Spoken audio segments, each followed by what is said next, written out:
ಕೆಲವೊಂದು ಟೈಮಲ್ಲಿ ಜೊತೆಗೆ ಯಾರಿರ್ತಾರೆ ಅನ್ನೋದ್ರ ಮೇಲೆ ಎರಡು ಬಂದುಬಿಡ್ತಾವೆ, ಏನು ಮಾಡೋಕ್ಕಾಗಲ್ಲ. ಇನ್ನೊಂದು ಕಡೆಗೆ ದರ್ಶನ್ ಗೊತ್ತಲ್ಲ, ರೇಣುಕಾ ಸ್ವಾಮಿಯ ಕೊಲೆ ಆರೋಪಿ ಥೈಲ್ಯಾಂಡ್ನಲ್ಲಿದ್ದಾರೆ. ಶೂಟಿಂಗ್ ಆಯಿತು, ಫ್ಯಾಮಿಲಿ ಜೊತೆಗಿದ್ದಾರೆ. ಬಟ್ ಅವ್ರಿಗೇನೋ ಟೆನ್ಷನ್ ಅಂತೆ. ಟೆನ್ಷನ್ ಇದ್ದಾಗ ಜಾಲಿಯಾಗಿರೋಕ್ಕಾಗತ್ತಾ? ಇರಪ್ಪ, ನಂಗದು ಭಾಳ ಕುತೂಹಲದ ಪ್ರಶ್ನೆ. ಇರಲಿ, ಈಗ ಸದ್ಯಕ್ಕೆ ಅವ್ರು ಅಲ್ಲಿದ್ದಾರಂತೆ, ನಾಳೆ ಬೆಂಗಳೂರಿಗೆ ಬರ್ತಾರಂತೆ. ಬಂದ ತಕ್ಷಣ ವಕೀಲರನ್ನೇ ಭೇಟಿ ಆಗ್ತಾರಂತೆ, ಬೇರೆ ಏನೂ ಕೆಲಸ ಇಲ್ಲಂತೆ. ಯಾಕಂದರೆ ಬೇಲ್ ಕ್ಯಾನ್ಸಲ್ ಆಗಿಬಿಟ್ರೆ ಮತ್ತೆ ಜೈಲಿಗೆ ಹೋಗ್ಬೇಕಾಗತ್ತಲ್ಲ, ಅದಕ್ಕೆ ನೋಡಿ. ಚಿತ್ರದುರ್ಗ ರೇಣುಕಾಸ್ವಾಮಿ ಕೊಲೆ ಪ್ರಕರಣ. ನಟ ದರ್ಶನ್ ಪವಿತ್ರ ಗೌಡಗೆ ಮತ್ತೆ ಸಂಕಷ್ಟ. ತೂಗುಯ್ಯಾಲೆಯಲ್ಲಿ ದಾಸನ ಬೇಲ್ ಭವಿಷ್ಯ.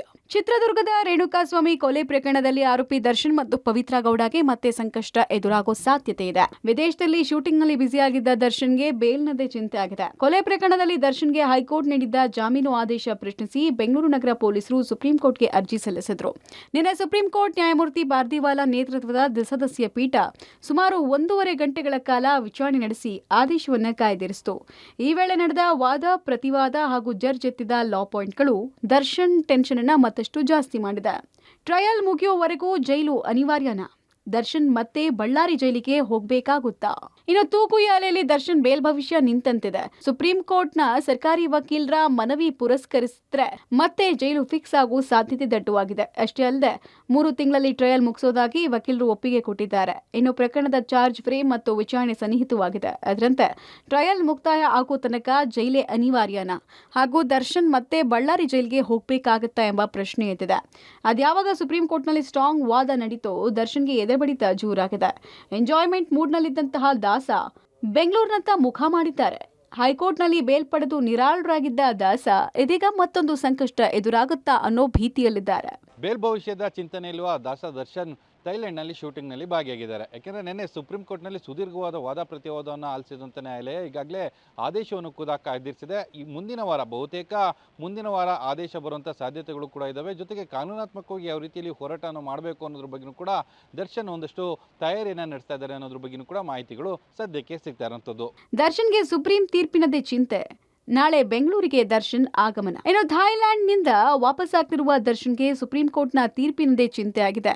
7 ಆರೋಪಿಗಳ ಪರ ಲಿಖಿತ ವಾದ ಸಲ್ಲಿಸುವಂತೆ ಸುಪ್ರೀಂ ಕೋರ್ಟ್ನ ದ್ವಿಸದಸ್ಯ ಪೀಠ ಸೂಚನೆ ಕೊಟ್ಟಿದೆ. ಜೊತೆಗೆ 7 ದಿನಗಳ ಬಳಿಕ ಆರೋಪಿಗಳ ಲಿಖಿತ ವಾದ ಪರಿಶೀಲನೆ ಬಳಿಕ ಅಂತಿಮ ತೀರ್ಪು ನೀಡುವ ಸಾಧ್ಯತೆ ಇದೆ. ಹೀಗಾಗಿ 10 ದಿನಗಳ ಕಾಲ ದಾಸನಿಗೆ ಸುಪ್ರೀಂ ಕೋರ್ಟ್ನ ತೀರ್ಪಿನದೇ ಚಿಂತೆಯಾಗಿದೆ. ಈಗಾಗಲೇ ದರ್ಶನ್ಗೆ ಢವಢವ ಶುರುವಾಗಿದೆ. ವಿದೇಶದಿಂದ ಬಂದ ಬಳಿಕ ದರ್ಶನ್ ಏನ್ ಮಾಡ್ತಾರೆ ಅನ್ನೋದನ್ನ ನೋಡುವುದಾದ್ರೆ, ಸುಪ್ರೀಂ ವಿಚಾರಣೆಯ ಸಮಯದಲ್ಲಿ ಥೈಲ್ಯಾಂಡ್ನಲ್ಲಿ ದರ್ಶನ್ ಇದ್ರು. ಥೈಲ್ಯಾಂಡ್ನಿಂದ ಆರೋಪಿ ದರ್ಶನ್ ವಾಪಸ್ ಆಗ್ತಾ ಇದ್ದ ಹಾಗೆ ವಕೀಲರ ಭೇಟಿಗೆ ದರ್ಶನ್ ನಿರ್ಧಾರವನ್ನ ಮಾಡ್ತಾರಂತೆ. ತೀರ್ಪಿನ ಬಗ್ಗೆ ವಕೀಲರ ಜೊತೆಗೆ ಚರ್ಚೆ ಮಾಡೋ ಸಾಧ್ಯತೆ ಇದೆ. ತೀರ್ಪು ವ್ಯತಿರಿಕ್ತವಾದರೆ ಮುಂದಿನ ತೀರ್ಮಾನಗಳ ಬಗ್ಗೆ ಚಿಂತನೆ ಮಾಡ್ತಾರಂತೆ. ಬೇರೆ ಯಾವುದಾದ್ರೂ ಅವಕಾಶ ಇದೆಯಾ ಎಂಬ ಚರ್ಚೆ ಮಾಡೋ ಸಾಧ್ಯತೆ ಇದೆ. ಸುಪ್ರೀಂ ವಿಚಾರಣೆಯ ಬಗ್ಗೆ ಈಗಾಗಲೇ ಮಾಹಿತಿಯನ್ನು ದರ್ಶನ್ ಪಡೆದಿದ್ದಾರೆ. ತೀರ್ಪಿನ ಬಗ್ಗೆ ಹೆಚ್ಚು ಚಿಂತೆಯಲ್ಲಿ ಮುಳುಗಿದ್ದಾರೆ.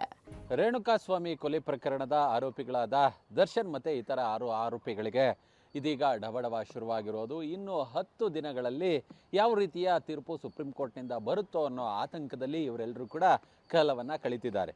ದರ್ಶನ್ ಶೂಟಿಂಗಾಗಿ ಥೈಲ್ಯಾಂಡ್ಗೆ ಹೋಗಿದ್ದು ನಾಳೆ ಬೆಂಗಳೂರಿಗೆ ವಾಪಸ್ಸಾಗಲಿದ್ದಾರೆ. ಆ ಬಳಿಕ ಸುಪ್ರೀಂ ಕೋರ್ಟ್ನಲ್ಲಿ ನಡೆದಂತಹ ವಿಚಾರಣೆ ಸಂಬಂಧ ಒಂದಷ್ಟು ವಕೀಲರನ್ನು ಭೇಟಿಯಾಗಿ ಅದರ ಸಾಧಕ ಬಾಧಕಗಳನ್ನು ಚರ್ಚೆ ಮಾಡೋದಕ್ಕೆ ಸಿದ್ಧತೆಗಳನ್ನು ಮಾಡಿಕೊಂಡಿದ್ದಾರೆ, ಪ್ಲಾನ್ ಮಾಡಿದ್ದಾರೆ ಅನ್ನೋ ಮಾಹಿತಿಗಳು ಲಭ್ಯವಾಗ್ತಿದೆ. ಕಾರಣ, ಸುಪ್ರೀಂ ಕೋರ್ಟ್ನಲ್ಲಿ ವಿಚಾರಣೆ ನಡೆದಂತಹ ಸಂದರ್ಭದಲ್ಲಿ ಇವರು ವಿದೇಶದಲ್ಲಿದ್ದರು. ಹೀಗಾಗಿ ವಿದೇಶದಿಂದ ಬಂದ ಕೂಡಲೇ ಒಂದಷ್ಟು ವಕೀಲರ ಜೊತೆ ಸಂಪರ್ಕವನ್ನು ಸಾಧಿಸಿ ಇನ್ ಕೇಸ್ ಏನಾದರೂ ವ್ಯತಿರಿಕ್ತವಾದಂತಹ ಸಂದರ್ಭದಲ್ಲಿ ಯಾವ ನಿಯಮಗಳನ್ನ ಅನುಸರಿಸಬೇಕು, ಹೇಗೆ ಸಾಧಕ ಬಾಧಕಗಳು, ಕಾನೂನಿನ ತೊಡಕುಗಳನ್ನು ಚರ್ಚೆ ಮಾಡೋ ನಿಟ್ಟಿನಲ್ಲಿ ವಕೀಲರನ್ನು ಭೇಟಿ ಮಾಡೋದಕ್ಕೆ ಪ್ಲಾನ್ ಮಾಡಿದ್ದಾರೆ ಅನ್ನೋ ಮಾಹಿತಿಗಳು ಲಭ್ಯವಾಗ್ತಿದೆ.